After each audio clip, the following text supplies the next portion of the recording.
My first teaching position was in was called a girls' domestic college in Australia. The classes had 40 plus children.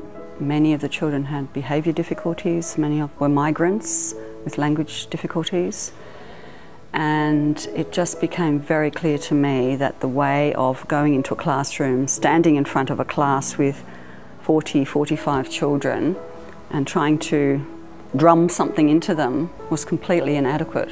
So I began to work creatively with the children and get them working on projects and themes of their interest. And after that I didn't teach for a while because I just found it I just couldn't work in the mainstream education system, and I looked for alternative models.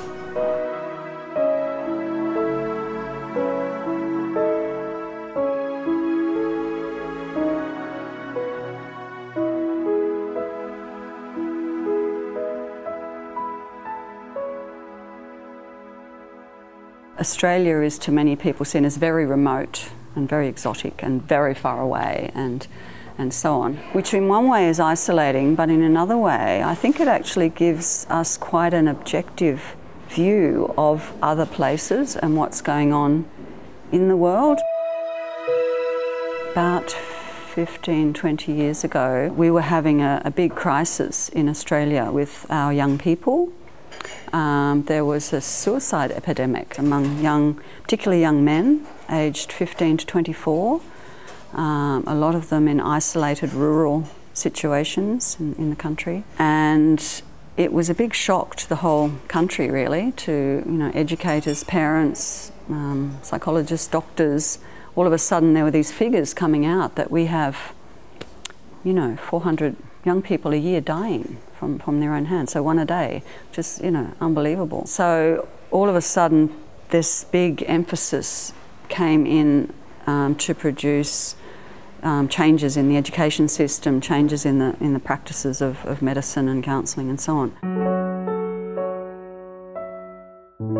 Quite a lot of programs were developed. There was a very significant program developed about 2000, I think, for the high schools called Mind Matters, and it's quite well known and it's being used around the world, and it's now been evaluated over a decade in Australia.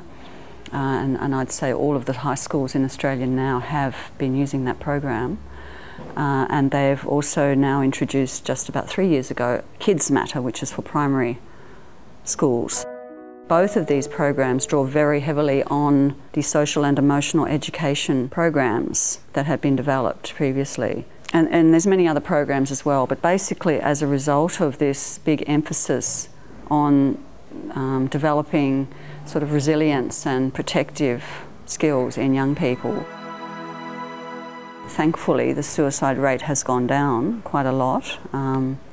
We still have quite significant mental health issues for young people in Australia, but it's really being tackled in many ways now, as well as programs in schools. There's a lot of like internet-based websites for young people, interactive participatory websites which give the young people resources and help and support.